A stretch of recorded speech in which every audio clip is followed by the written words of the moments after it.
when the suborbital spaceplane SpaceShipTwo VSS Unity launched on its mission on July 11, 2021. It was a significant event.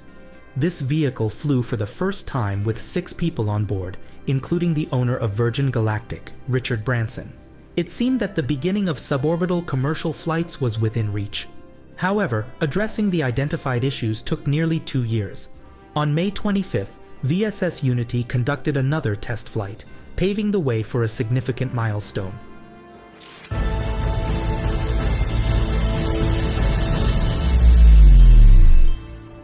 On June 29th, a twin-fuselage aircraft took off from runway 34 at Spaceport America in New Mexico. Suspended between its fuselages was the SpaceShipTwo VSS Unity. We have seen this several times before, but this mission was exceptional. As part of the Galactic 1 mission, it was the first commercial flight of the SpaceShipTwo spaceplane.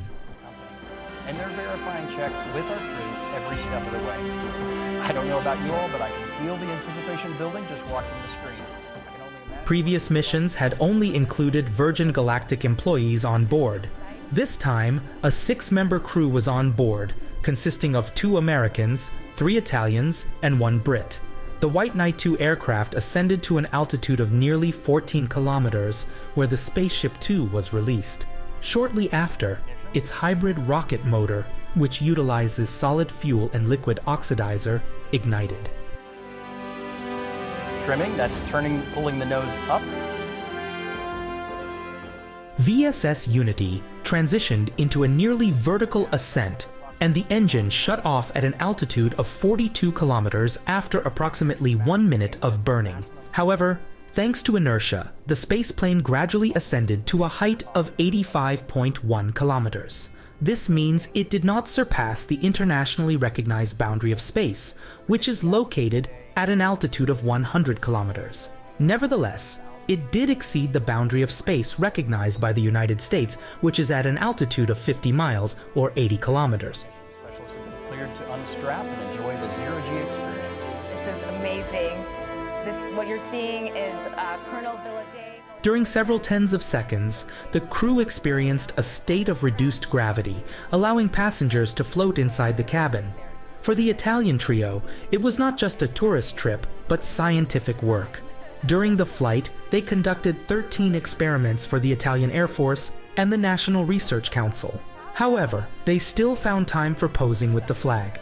Years for the Italian Air Force, so happy centennial to the Air Force. This is absolutely... After reaching the highest point of the suborbital trajectory, the spaceplane began its descent. The wings changed their orientation to facilitate entry into the dense layers of the atmosphere. The entire Galactic 1 mission concluded with a smooth landing on runway 34 at Spaceport America, the same place where the mission started. From other news, the Orion spacecraft's return module for the first manned mission received a heat shield.